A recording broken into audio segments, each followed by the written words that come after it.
acontecia no tempo do profeta Elias e do profeta Eliseu, havia curas, milagres, ressurreição de mortos.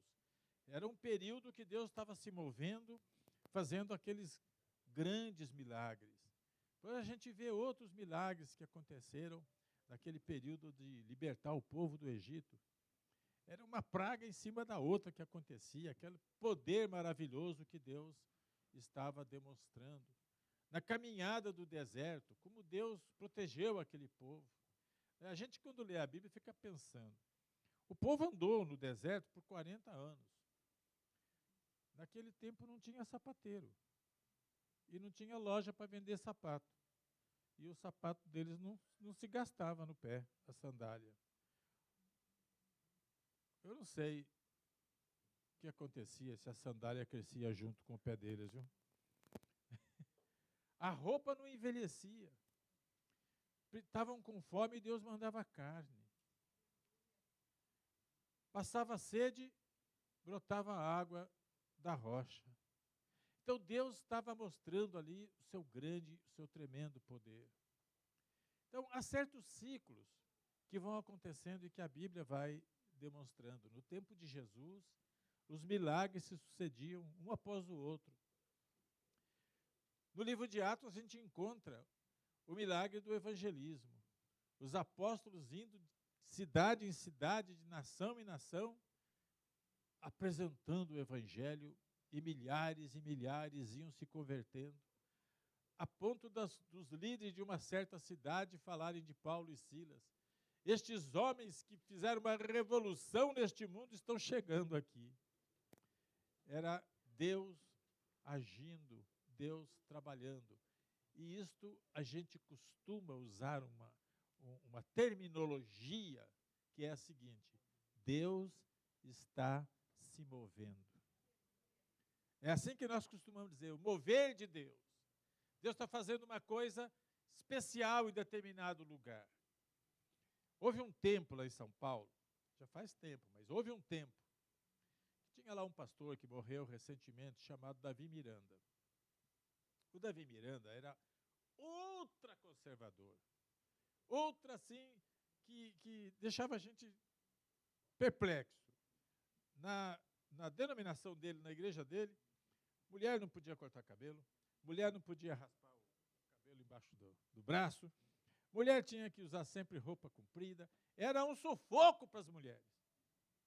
Eu não sei como é que a mulher ia lá, mas estava assim de mulher. E de homens também. Fez um templo enorme lá em São Paulo. E houve um período que a unção de cura, o mover de Deus de cura, estava naquele lugar. Era um milagre após o outro. Então, o que acontecia é que quem estava realmente precisando mesmo de uma cura, a gente dizia, vai para o Davi Miranda, recebe a cura lá e volta para cá. Porque a unção de cura estava sobre ele. E o que se alguém precisava de uma cura, o que precisava fazer? Vai lá. É lá que está essa bênção. É lá que está a graça de Deus se manifestando deste jeito. Houve um período da minha vida em que Deus me usava muito na manifestação de poder. Na última igreja em São Paulo, houve um período ali que Deus estava usando de uma maneira, assim, muito além do que eu podia imaginar. Curas, muita gente se entregando para Jesus, o culto acabava, o pessoal não ia embora. Eles não iam embora, o culto acabava, só faltava a gente pegar o microfone e falava como um pastor americano aqui que falava, get out of here, vai embora daqui. Porque eles ficavam ali, um roda aqui, uma outra roda ali, o outro ali, começava a cantar e começava a orar. Era uma manifestação tremenda de poder que estava assim acontecendo. E eu digo, eu era pastor e eu ficava perplexo, porque quem era eu para Deus me usar daquela maneira? Mas acontecia, os negócios que não tinham explicação. Sem que eu pusesse as mãos, pessoas caíam pelo chão. Não precisava pôr a mão, não. Estava pregando, a pessoa caía no chão. Outros, um negócio que vocês vão ficar achar estranho, mas tinha outras pessoas ali, sem que eu fizesse oração, nem pedia nada disso, eles recebiam um tal de dente de ouro. Como é que vai explicar isso? Um foi no dentista, o dentista chegou lá e falou, você foi no outro dentista? Ele falou, não, você é o meu dentista. Mas está com um ouro aqui que não fui eu que coloquei. E é um ouro de qualidade superior aos outros. Recebeu. Vai explicar isso? Nunca consegui. Mas que acontecia, acontecia. Era uma unção que estava naquele lugar. E aqui nesta manhã, eu separei um texto que mostra como é que Deus agia com o povo no deserto. Veja bem, não eram como nós aqui, nossa congregação aqui, o dia que Deus fizer o grande milagre de todo mundo vir ao mesmo dia no culto, nós podemos ter uns 120 aqui, talvez. Precisa pôr mais cadeiras aí, não é? Mas esse é o que nós somos hoje. Mas lá no deserto, não. Eram mais de 2 milhões de pessoas. A congregação de Moisés era grande, gente. Ele era um grande líder e estava lá o povo todo, homem, mulher, crianças. Era uma congregação muito grande a que Moisés possuía. E onde tem gente, tem problema, tem dificuldades. Agora, imagina para conseguir colocar ordem naquilo tudo. Então, o próprio Deus agiu, em certo aspecto, para colocar ordem na coisa. E uma coisa que Deus fez, e que o povo logo aprendeu, e que fazia corretamente, era a hora de parar de andar e acampar, e a hora de se mover. Imagina, 2 milhões de pessoas, mais do que isso. Como é que vai? Aqui, às vezes, para a gente conseguir falar para 100 pessoas, o culto vai começar. Um fica lá, o outro está no banheiro, o outro está andando aqui. É difícil colocar todo mundo no mesmo lugar. Se a gente sair pela igreja aqui agora, vocês vão ver. Tem um lá, outro. É assim que nós vivemos. Agora imagina 2 milhões. E aí o que Deus fez? A Bíblia diz. Se vocês puderem soltar aí, Números 9, versículo 15. O povo estava no deserto, hein? Vê bem, deserto. Lá no deserto, eu não sei como é que é, porque eles fizeram um tabernáculo. Já puseram aí? Ei, gente eficiente, não tem. O pessoal sabe trabalhar, meu Deus do céu. Glória a Deus por vocês e outros. Então, mas eles conseguiram uma carpintaria improvisada lá, eles conseguiram cortar as madeiras e levantar um tabernáculo. E esse tabernáculo também era chamado de tenda. É nesse tabernáculo e nesta tenda que Deus falava com Moisés. Era ali que Deus falava para ele as coisas e ele passava para o povo. Mas, veja bem, o povo está caminhando no deserto. Como é que vai saber a hora que vai parar? Imagina, não tinha microfone, não tinha telefone celular para mandar text message para 2 milhões de pessoas que era a hora de parar. Imagina, e todo mundo caminhando. Então, aqui a Bíblia fala que no dia em que foi armado o tabernáculo, quer dizer, no dia em que foi armado, hein? Não tinha sido armado antes. No dia em que levantaram o tabernáculo, a tenda que guarda as tábuas da aliança, a nuvem o cobriu. Fale uma só palavra comigo. Nuvem. A palavra vai ser importante na mensagem de hoje. Porque a maneira que Deus escolheu falar com o povo sem comunicar verbalmente era através de uma nuvem. Então, no dia que erigiram o tabernáculo, apareceu uma nuvem lá no céu e desceu sobre o tabernáculo e parou ali em cima. Agora imagina o povo vendo aquilo. A nuvem se mover, o vento soprou para cá, tal assim, e aí pousou sobre o tabernáculo. Acho que já começaram a dizer glória a Deus, já começaram a glorificar a Deus, porque estava acontecendo alguma coisa. Deus estava pousando sobre o tabernáculo. Imagina, nós somos hoje o tabernáculo de Deus.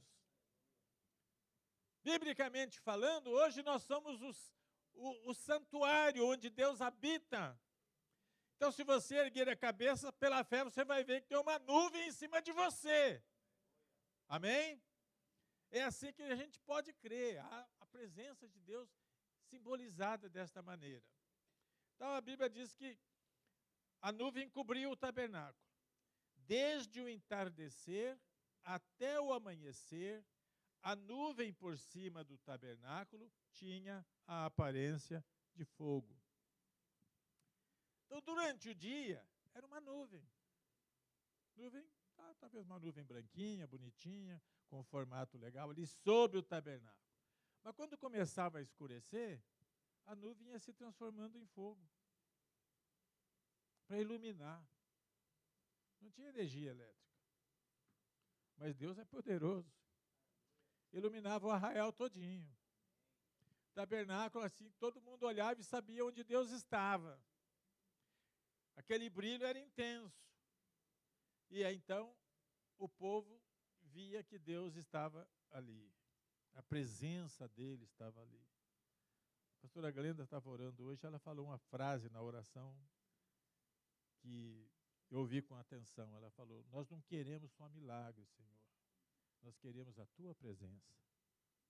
Porque a presença de Deus é mais importante do que o milagre que Deus faz. Porque se Deus faz um milagre na nossa vida, e Deus dá emprego bom, dá carro bom, dá casa boa, dá tudo bom para nós, dá saúde, e todas essas maravilhas, a gente morre e vai para o inferno, o que adiantou? O que adiantou viver bem neste mundo?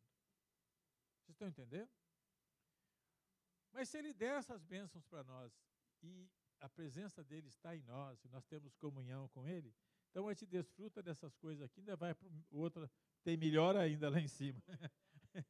As coisas da terra perdem seu valor. Quando a gente chegar lá, nós vamos falar: nossa, que mixaria que era lá embaixo. E aí, então, vejam bem, que tinha nuvem que pousava sobre o tabernáculo. Aí a Bíblia diz que era assim que sempre acontecia. Está explicando como é que era. De dia, a nuvem o cobria, e de noite tinha a aparência de fogo. Sempre que a nuvem se levantava de cima da tenda, os israelitas partiam. No lugar em que a nuvem descia, ali acampavam. Então, como é que Deus resolveu a coisa? Os problemas grandes Deus resolve fácil, gente. Para nós tem certas coisas que a gente fala: não tem jeito, é impossível. Aí Deus vem e fala: é impossível para vocês. Mas para mim, diz o Senhor, não há impossíveis. Não tem impossível para Deus. Pense em coisas na tua vida que são complicadas, que você já tentou de tudo, você conhece a pessoa e fala: não tem jeito, aqui não tem jeito. Aí, quando isso chega no conhecimento de Deus, ele fala: espera aí, não tem jeito para vocês, mas tem para mim. Então, tem coisas, tem pessoas que a gente conhece que negam o evangelho, que fala mal de Deus, que fala mal da igreja, que fala mal de pastores, fala mal de todo mundo. Cara, não tem jeito, parece que está sempre encrencado.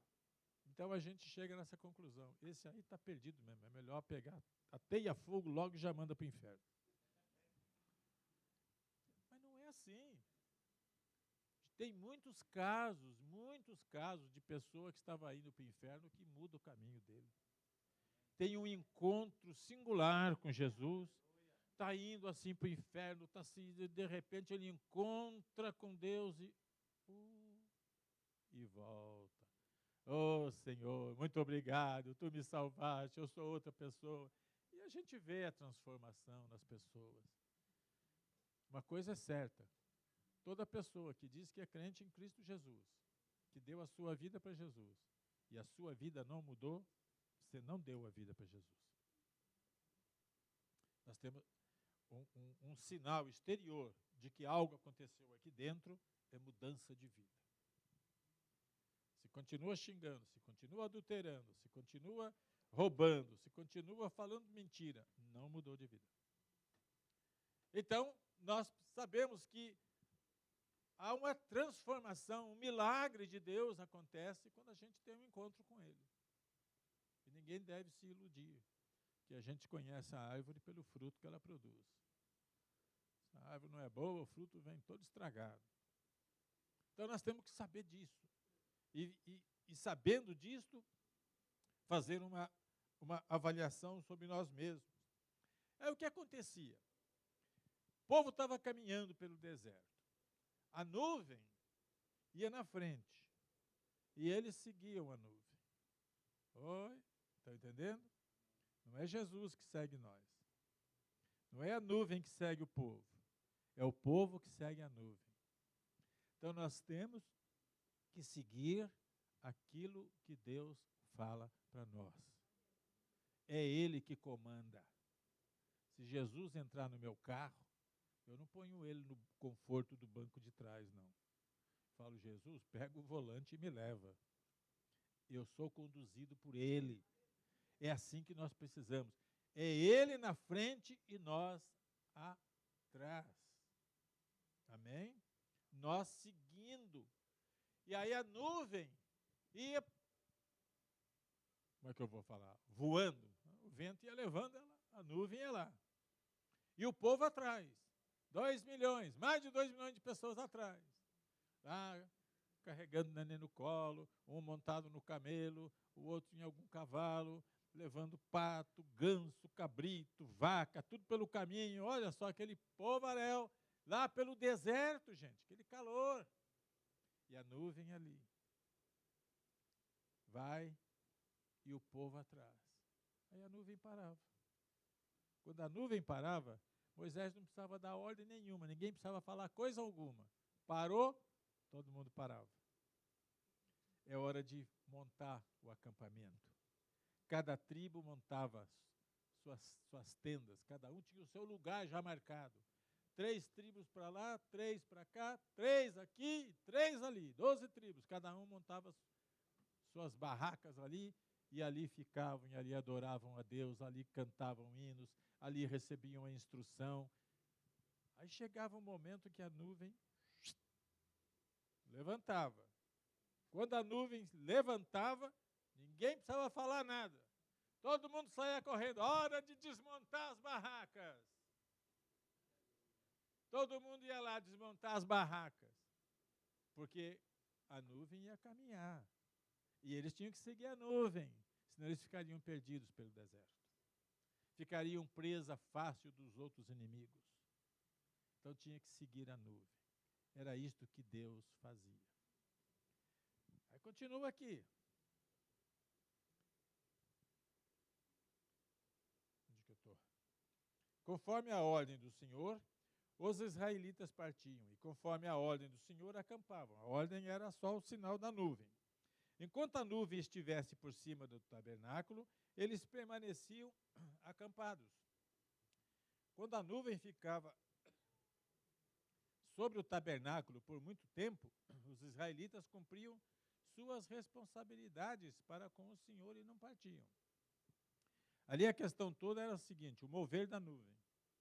Era o que todo mundo estava atento. Às vezes, a nuvem ficava muito tempo parada. Nesse tempo parado, o povo descansava da caminhada, o povo fazia suas responsabilidades perante o Senhor.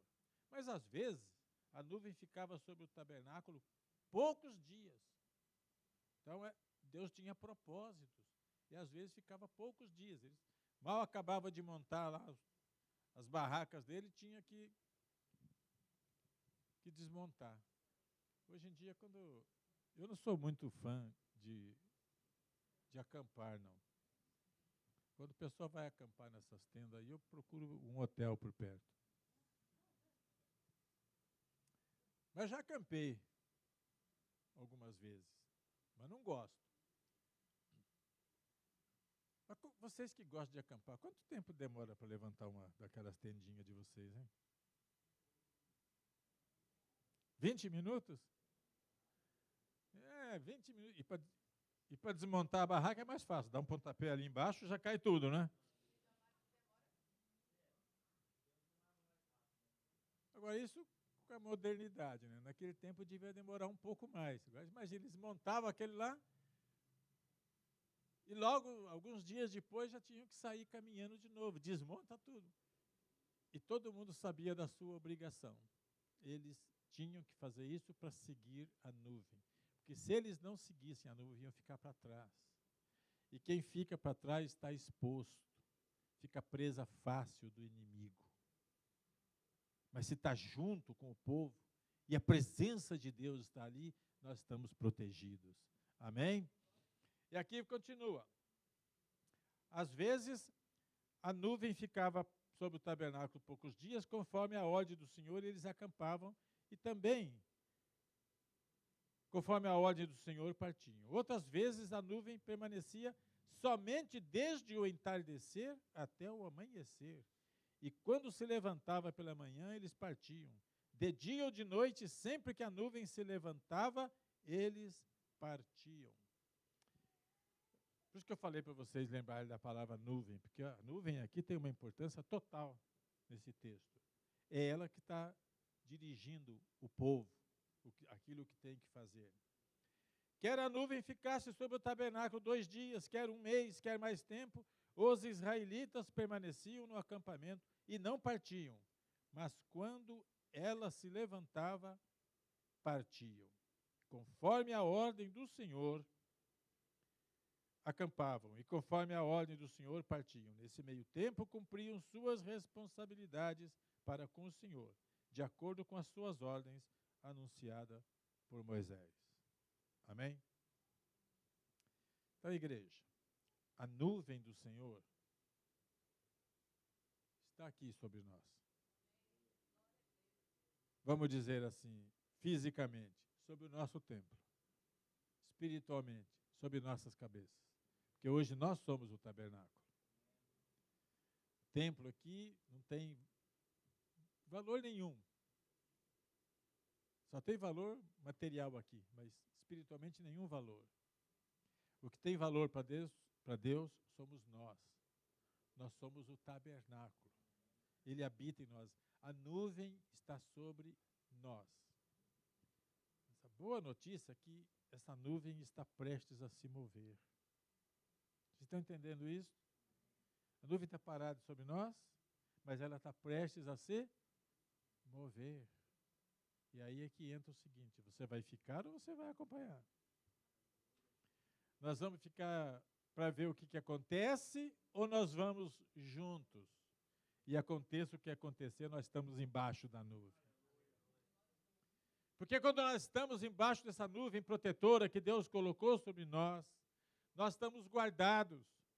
Haja o que houver no deserto, haja o que houver na nossa vida, lutas, enfermidades, imprevistos, mas nós estamos embaixo da vontade de Deus. Ele está nos conduzindo, nós estamos submissos a Ele. E quem fica para trás, quem não segue esse mover de Deus, está exposto, está correndo riscos muito sérios. Risco de esfriar na fé. Quantas pessoas, gente, vêm para a igreja, começa a 100 por hora. Depois parece que acaba a gasolina. Quando vai acabando a gasolina, vai diminuindo a velocidade, dali a pouco, não precisa nem pisar no breque. O carro para sozinho. Acabou a gasolina. Por que acabou a gasolina? Porque parou de buscar a Deus, de orar, de ler a Bíblia, de ter comunhão com os irmãos, de vir para a igreja, sentar aqui, ouvir a palavra, cantar louvores. Isso tudo é que nos abastece. Mas tem pessoas que não. Quantas e quantas que a gente conhece, que antes serviam a Deus com alegria, hoje parece que vem para a igreja mais empurrado, puxado por alguém. Gente, alguma coisa, se tem alguém assim, alguma coisa está acontecendo. Você precisa olhar e ver onde está indo a nuvem. Para onde Deus está se movendo. E eu preciso estar junto, preciso seguir. E a nuvem está prestes a se mover neste lugar aqui. E o que eu antevejo pela fé é que neste mover de Deus, que Ele está aqui na nossa igreja, neste tabernáculo aqui, é um mover para a salvação de almas. Assim como Davi Miranda estava na unção da cura, nós estamos prevendo uma unção de salvação aqui. Do impossível acontecer. Daquilo que a gente fala não tem jeito, tem. E pessoas sendo transformadas, mudadas. Deus, nosso Deus, está se movendo. Eu vou dar uma palavra de alerta para concluir a mensagem. Um pouco para frente aqui, no capítulo 12,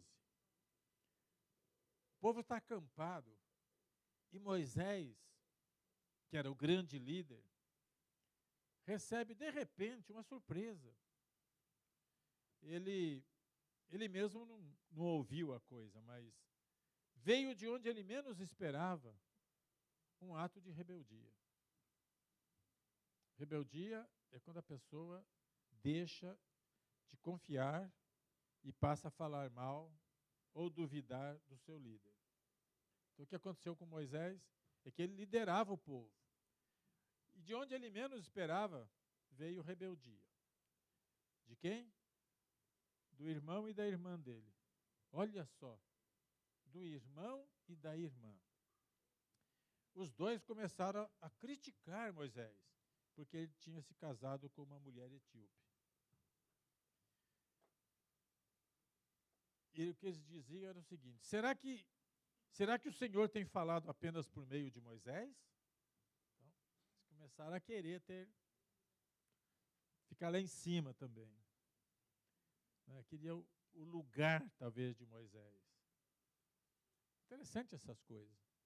Um pastor amigo meu em São Paulo, da cidade de Catanduva, ele já estava ficando meio avançado em idade e chamou um pastor mais novo para ficar com ele, com a ideia de, quando ele fosse ficando mais velhinho ainda, passar a igreja para o pastor mais novo.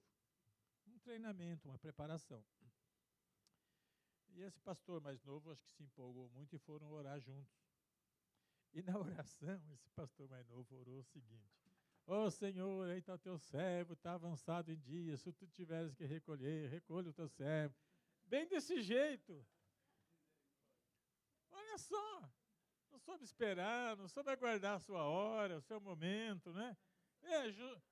O Josué na Bíblia seguiu Moisés 40 anos, rapaz, para depois ficar no lugar dele. E esse aí, não, já começou a orar para o pastor morrer. O pastor chamou ele e falou: você vai embora daqui, rapaz, você não é fiel para mim, você quer me ver morto.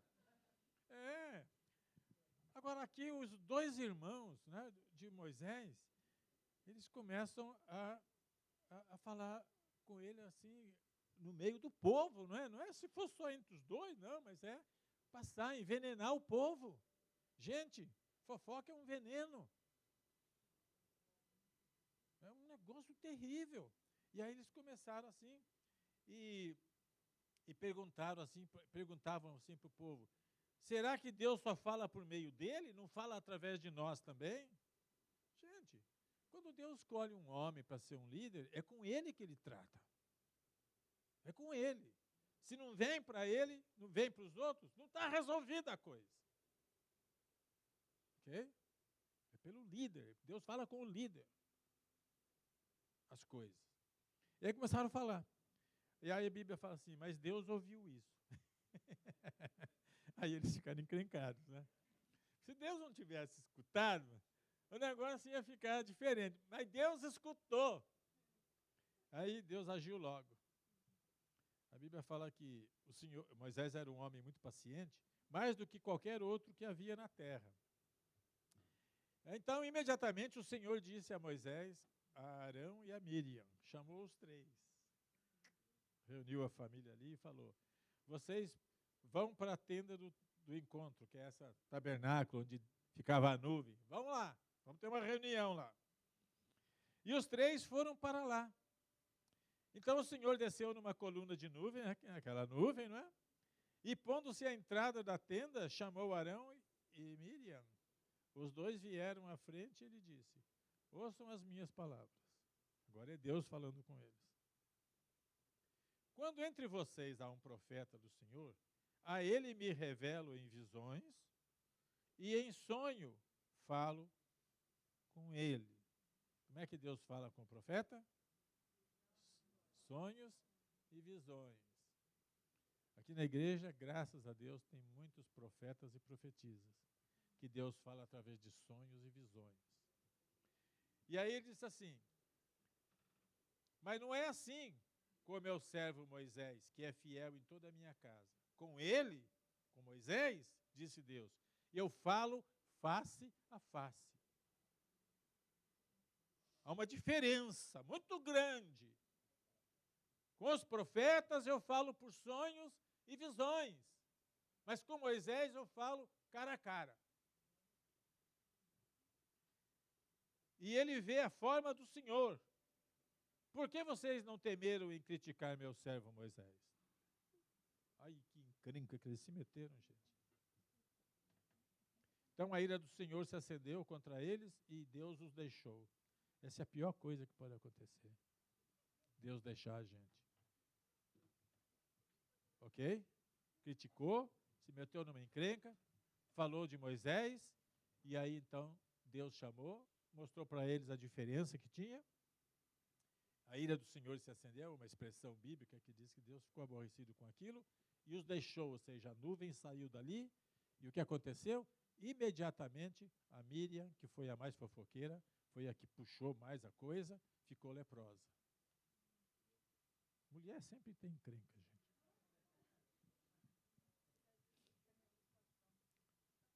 É por isso que Deus fez a gente casar, para cuidar das mulheres. Você sabe, Deus criou a mulher, começou a dar muito trabalho e falou, espera um pouquinho. A gente tem que fazer um casamento para um homem cuidar de cada uma aí. E eu fico sossegado. Isso é uma brincadeira. Na verdade, as mulheres são uma bênção que Deus preparou para fazer parte da nossa vida. Mas neste caso aqui era a Miriam que estava causando mais o problema. Ela ficou leprosa. Imediatamente o irmão dela, Arão, viu que ela estava com a pele toda manchada, que parecia neve, porque a lepra deixa essa marca, não é? Estava toda assim. Aí ele ficou horrorizado, vê a irmã, ele gostava da irmã, ele queria bem a irmã. Ele logo se vira para Moisés, que eles tinham criticado, e fala, suplica para nós, para ela ficar livre. E Moisés orou ao Senhor. E a Miriam ficou curada. Ficou com a pele lisinha, bonita outra vez. Porém, aconteceu um caso aqui. Quando Moisés orou, Moisés clamou ao Senhor, ó Deus, por misericórdia, conceda cura para minha irmã. O Senhor respondeu a Moisés, se o pai dela tivesse cuspido no rosto dela, ela não estaria envergonhada por 7 dias? Quer dizer, o pai cuspiu no rosto da filha, a filha ficaria numa situação de isolamento por 7 dias. 7 dias. Então, Deus, que ela fique isolada, fora do acampamento, 7 dias. Depois, ela poderá ser trazida de volta. Então, qual foi a punição que Deus deu para Miriam? Botou a lepra, que era horrível, curou, mas falou, vai ficar 7 dias fora do acampamento. Levaram ela para alguma tenda isoladinha lá, fica aí 7 dias. Só depois disso ela foi trazida de volta. A Bíblia fala que ela ficou isolada 7 dias fora do acampamento. Agora vejam aqui. E o povo não partiu enquanto ela não foi trazida de volta. Sabe o que está mostrando aqui? Que o pecado atrasa, o pecado prejudica, o pecado acabou impedindo o mover de Deus. Por 7 dias. 7 dias. Por uma fofoca, por uma rebelião, por um ato infeliz. Então, nós, como crentes em Cristo Jesus, igreja, às vezes eu escuto, vou abrir meu coração aqui, Eu sou um pastor muito abençoado, porque esta igreja aqui não me dá problema. Eu sou abençoado. Mas muitas vezes chega pessoas para mim e falam, pastor, nós não levamos problema para o senhor, mas tem muita coisa acontecendo aí. E eu não sei o que é, porque não chega para mim. Tem aqui uns limpadores de para-brisa, né? Tudo que é problema, eles vão limpando ali. Vão limpando. Graças a Deus. Mas eu não sei quais são esses problemas. Mas se tiver entre vocês pessoas críticas, pessoas que só falam mal, que não vê bênção, que não vê virtude, que não vê a nuvem, que não vê o fogo que está à noite, que não vê as curas que estão acontecendo, que não vê as bênçãos que estão ocorrendo, e só abre a boca para fazer crítica, cuidado, você pode estar atrasando o mover de Deus na sua vida e na sua igreja. Tome cuidado, tome cuidado. Cada um de nós, todos nós temos que tomar cuidado. Porque a língua, gente, é um negócio terrível. Depois que ela foi trazida de volta, o povo partiu. Então, o que eu estou deixando para a igreja nesta manhã é que há um mover de Deus prestes a acontecer aqui na igreja.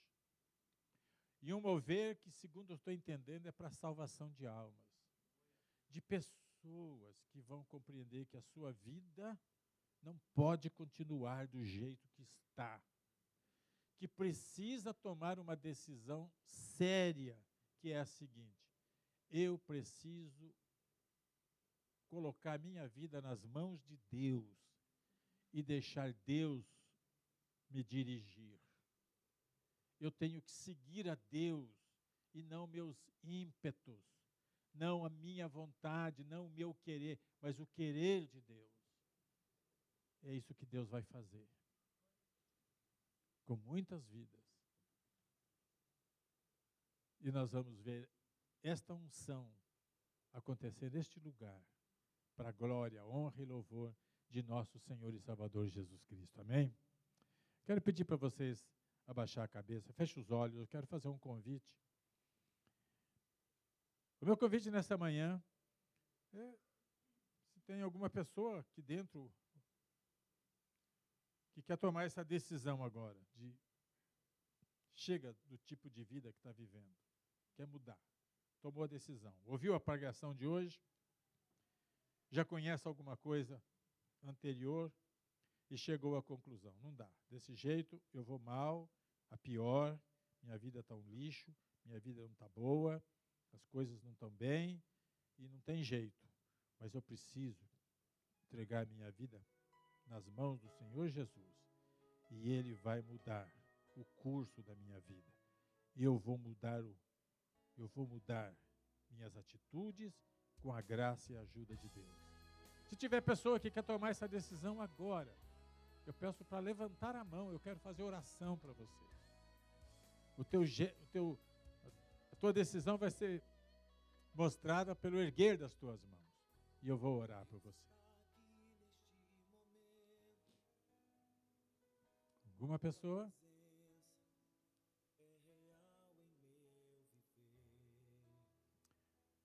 Senhor, eu te agradeço por tua bênção em nossas vidas, pelo teu amor sempre se manifestando em nossas vidas, dando-nos força e vigor e capacidade para prosseguir, Senhor, apesar das lutas e dificuldades.